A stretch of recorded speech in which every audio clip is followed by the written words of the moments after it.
नमस्कार, खबर झारखंड देख रहे हैं आप और आपके साथ मैं हूं स्मिता निशाल। बुलेटिन की शुरुआत करेंगे लालू प्रसाद यादव से। वो इसलिए क्योंकि आज दुमका कोषागार मामले में लालू की बेल पर सुनवाई होगी।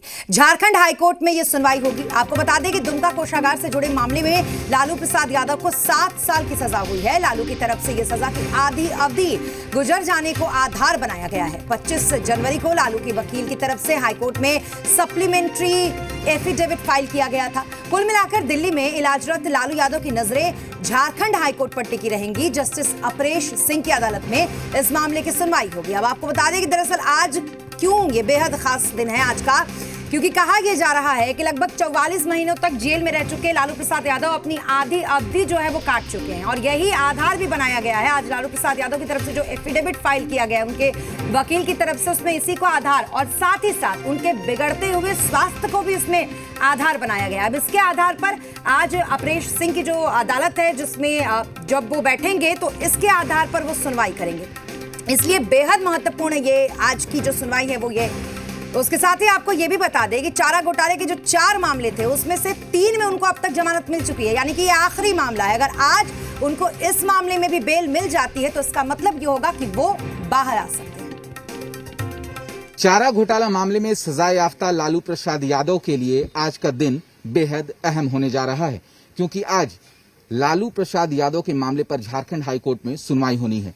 हमारे साथ अनंत विज एडवोकेट मौजूद है, उनसे बात करते हैं। सर, आज का दिन कितना अहम, कितने नंबर पर मामला सूचीबद्ध है? देखिए, सूचीबद्ध है मामला 14 नंबर पे और हाफ सेंटेंस कंप्लीट करने के आधार पे हम लोग बेल पे जा रहे हैं। अब न्यायालय के द्वारा जो भी फैसला है, अब सुनवाई के बाद ही इस पे हम लोग आगे डिस्कस कर पाएंगे। हमारे तरफ से यही है कि हमने हाफ सेंटेंस पूरा किया है, इसलिए हम लोगों ने आईए पिटीशन फाइल करके जमानत के लिए अर्जी दाखिल की है। सर, मामला दुमका से जुड़ा था। इस मामले में लालू प्रसाद यादव को 7 साल की सजा हुई थी।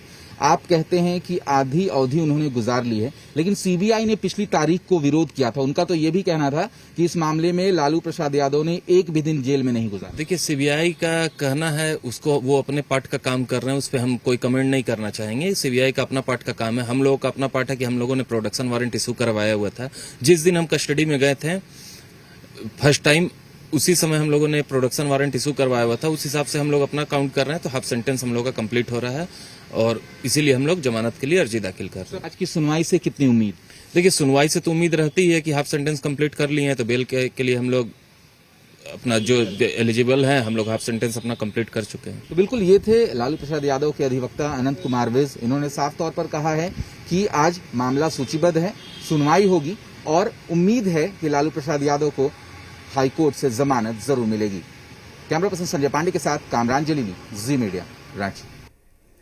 तो आपने सुना लालू प्रसाद यादव के वकील को, जो यहाँ पे बड़े विश्वस्त नजर आ रहे थे। हालांकि एक बात जरूर आप लोगों के मन में चल रही होगी कि ऐसा हमारे साथ तो नहीं होता। जब एक आम आदमी अगर जेल में होता है तो उसका हाफ सेंटेंस अगर पूरा हो जाए, यानी कि आधी अवधि अगर वो अपने सजा की काट ले, तो उसे बाहर आने का अधिकार तो नहीं होता। लेकिन अब वीआईपीओ की बात इसमें अलग होती है। बहरहाल इसमें अपनी तर्क एक तरफ सीबीआई का भी है कि उन्होंने बहुत कम समय जेल में काटा, इसलिए उसको वो हाफ सेंटेंस नहीं मानते।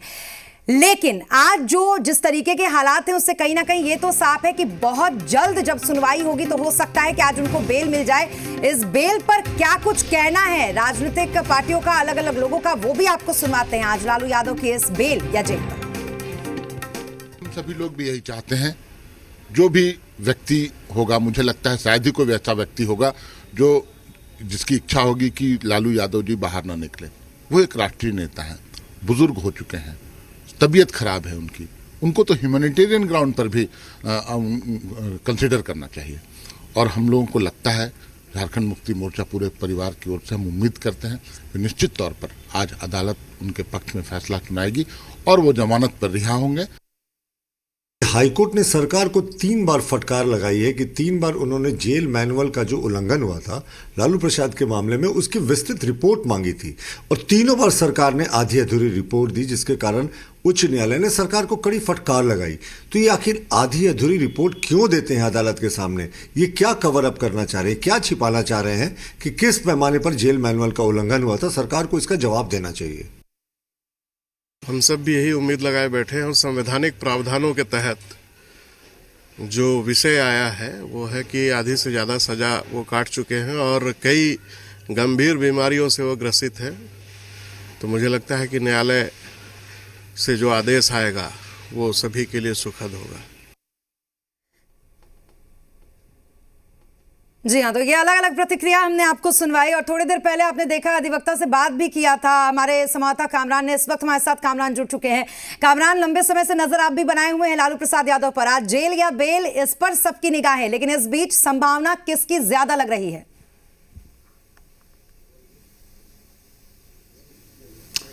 जी बिल्कुल, संभावनाओं की बात करना शायद सही नहीं होगा वक्त से पहले, क्योंकि मामला सूचीबद्ध है। अपरेल सिंह की अदालत में मामले की सुनवाई होगी। 14 नंबर के कॉज लिस्ट पर मामला सूचीबद्ध है। जो आधार बनाया गया है, जैसा कि हम रिपोर्ट भी दिखा रहे थे और आपने भी बताया कि सजा की आधी अवधि लालू प्रसाद यादव ने गुजार ली है। यानी दुमका कोषागार के मामले में उन्हें 7 साल की सजा हुई थी और 3.5 साल की सजा उन्होंने गुजार ली है, ये कहना है उनके अधिवक्ताओं का। हालांकि पिछली तारीख को सीबीआई की तरफ से विरोध हुआ था इस आधार का और सीबीआई का कहना है कि अभी तक लालू प्रसाद यादव ने इस मामले पर एक भी दिन जेल में नहीं गुजारी है, तो इसके लिए जमानत के लिए वो एलिजिबल नहीं होंगे। लेकिन पिछली तारीख को यानी 25 जनवरी को लालू प्रसाद यादव के अधिवक्ता की तरफ से एक सप्लीमेंट्री एफिडेविट दायर कर ये जानकारी दी गई कोर्ट को ये बताया गया कि लालू यादव किस किस दिन कितने कितने वक्त के लिए जेल में रहे हैं, इसीलिए 3.5 साल की सजा उन्होंने जेल में गुजार ली है। और सुप्रीम कोर्ट का भी ये वर्जन है कि अगर किसी भी कैदी ने अपने सजा की आधी अवधि गुजार ली होती है तो उन्हें जमानत दे दी जा सकती है। कई केसों में ऐसा देखा गया है और चारा घोटाला के मामले में तकरीबन 120 लोग अभियुक्त बनाए गए थे, उन्हें सजा हुई थी। कई मामले, डोरंडा का मामला अभी भी चल रहा है जिसमें 120 अभियुक्त बनाए गए हैं और इसमें जितने लोगों को भी जमानत हुई है, तमाम लोगों को जमानत इस आधार पर भी हुई है कि उन्होंने सजा की आधी अवधि गुजार ली है। तो ये उम्मीद जताई जा रही लालू यादव के अधिवक्ता की तरफ से कि उन्होंने जो अदालत को दलीलें दी हैं उन दलीलों पर आज सुनवाई होगी। बिल्कुल, क्योंकि कामरान देखिए, पिछली बार जब सुनवाई हुई थी, आपको याद होगा, तब भी आप उन लोगों से बातचीत कर ही रहे थे जो अधिवक्ता उनके थे। तब भी हमने देखा था कि श्योरिटी तो उस समय भी दिख रही थी, बस ये कहा जा रहा था कि हमारी तरफ से ही, क्योंकि पेपर्स तैयार नहीं थे, इसलिए हम ही ने कहा कि हमें आगे की जो तारीख है वो दे दी जाए और फिर कोर्ट ने वही किया। इसलिए इस बार ये एश्योरेंस जो है वो क्या और ज्यादा बढ़ जाता है, जो एक आत्मविश्वास दिख भी रहा था उनके अधिवक्ता के चेहरे पर। बिल्कुल, देखिए, अगर आत्मविश्वास की बात करें तो पिछले जितने भी केसेस में जो अन्य 3 मामले रहे हैं उनमें लालू यादव को जमानत मिल चुकी है। ये मामला बचा है और एक मामला जो अंडर ट्रायल है, जिसके ट्रायल चल रहे हैं। अगर आत्मविश्वास की बात करें तो इन्हें आत्मविश्वास है क्योंकि लालू यादव को पहले भी जमानत मिल चुकी है और इन्होंने अपनी सारी तैयारियां कर ली हैं, क्योंकि जिस आधार पर जमानत की अर्जी दायर की गई है उसे लेकर सप्लीमेंट्री एफिडेविट दायर कर लिया गया है। कोर्ट को यह जानकारी दे दी जा चुकी है और जहां तक सीबीआई की बात करें तो सीबीआई लगातार ये कोशिश करेगी कि लालू यादव को जितने दिन तक हो सके वो जेल में ही रखने दिया जाए। वो उनकी दलीलें अपनी अलग होंगी, लेकिन सीबीआई और लालू यादव के अधिवक्ताओं की तरफ से जो दलील होती है, मामला आएगा कि कोर्ट इस मामले पर क्या कुछ फैसला सुनाता है। बिल्कुल, थोड़े वक्त और इसीलिए बीजेपी लगातार ये बात कह भी रही है कि ये कोर्ट का विशेषाधिकार है कि वो आज जो क्या तय करती है और इसीलिए कोर्ट पे भी सबकी निगाहें हैं कि आज कोर्ट से क्या डिसीजन उनके लिए आता है। बहुत शुक्रिया।